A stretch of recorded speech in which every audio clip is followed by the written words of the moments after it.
제22대 총선 더불어민주당 소상공인 공약.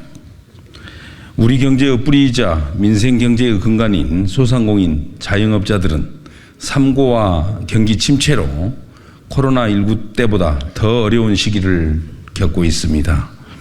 지난해 자영업자 대출은 1,050조 원을 넘어섰고 기준금리가 7배 상승하여 이자 부담이 천정부지로 치솟고 있는 상황입니다. 다중채무자가 178만에 이르고 다중채무자이면서 또 저소득 저신용인 취약차주는 39만에 달하고 있습니다. 대출은 무려 116조 원에 달한다고 합니다. 지난해 소상공인이 대출금을 갚지 못해서 지역 신용보증재단이 대신 갚은 대위 변제액이 무려 1조 5,500억 원에 달하고 있습니다. 금리 부담이 이제 소상공인들과 자영업자들을 벼랑 끝으로 내몰고 있는 현실입니다. 정말 경기가 너무 안 좋습니다.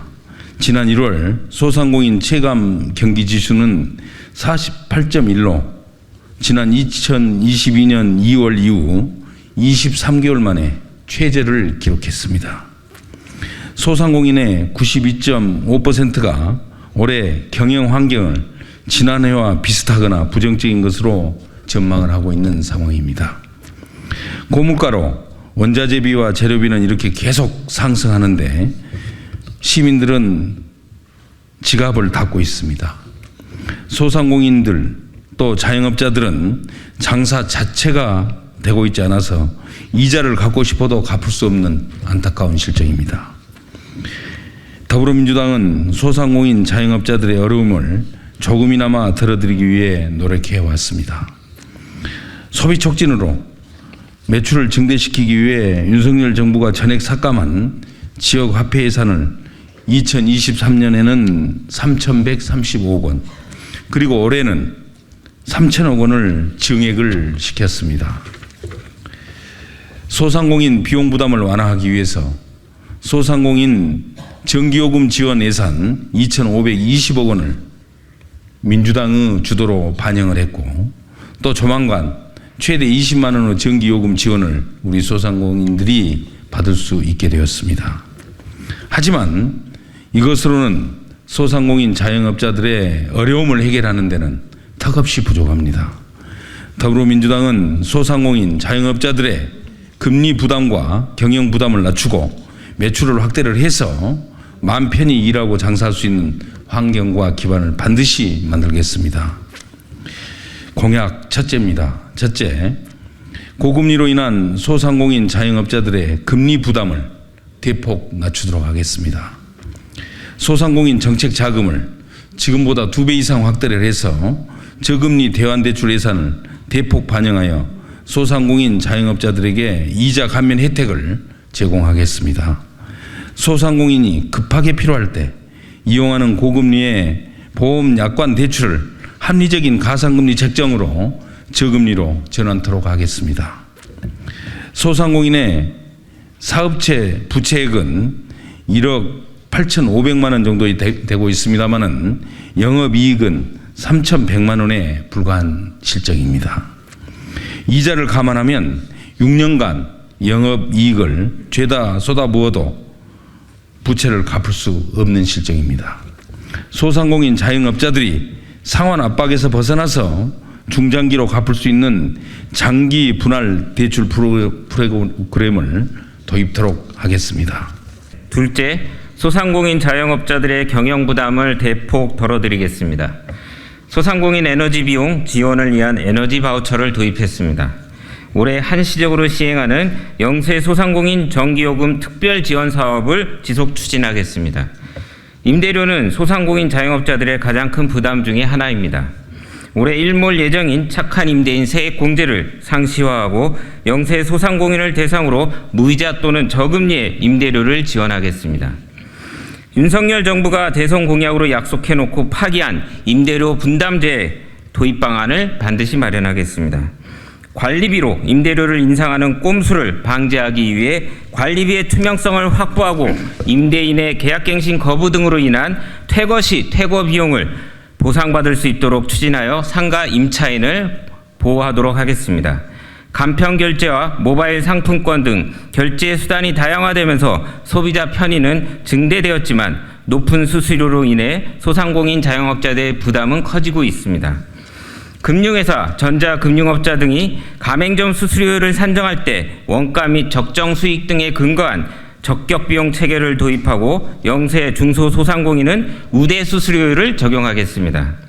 모바일 상품권의 수수료 부담을 본사와 가맹점이 합리적 배분을 통해 소상공인 자영업자들의 경영 부담을 낮추겠습니다.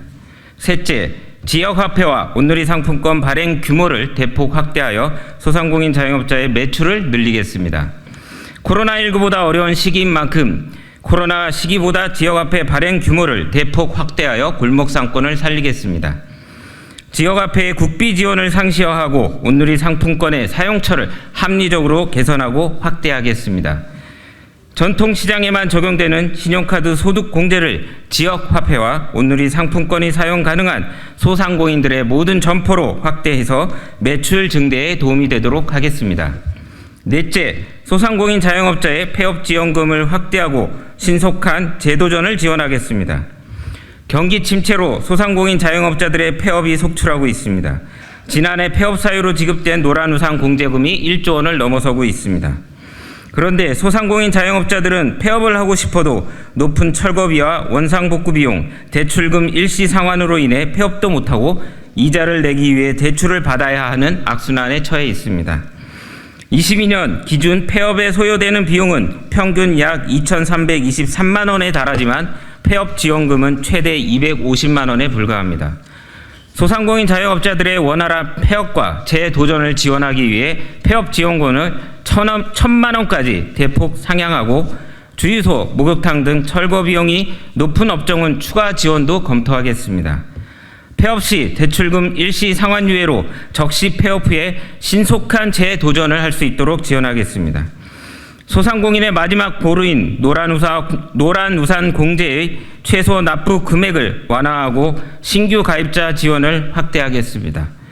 특히 폐업, 사망, 노령 등의 경우에는 공제금 수령 시 비과세를 적용하여 소상공인 자영업자들에게 조금이나마 도움이 되도록 하겠습니다. 네, 다섯째, 소상공인 전문은행을 도입해서 소상공인의 목돈 마련과 경제적 자립을 돕겠습니다. 1인 가구의 증가 등으로 유통시장과 소비 패턴이 급속하게 변화하고 있는 상황에서 민생경제를 책임지고 있는 소상공인 자영업자들에게 특화된 금융제도가 필요한 시점입니다. 소상공인을 대상으로 하는 전문은행을 설립하고 소상공인 금융 전문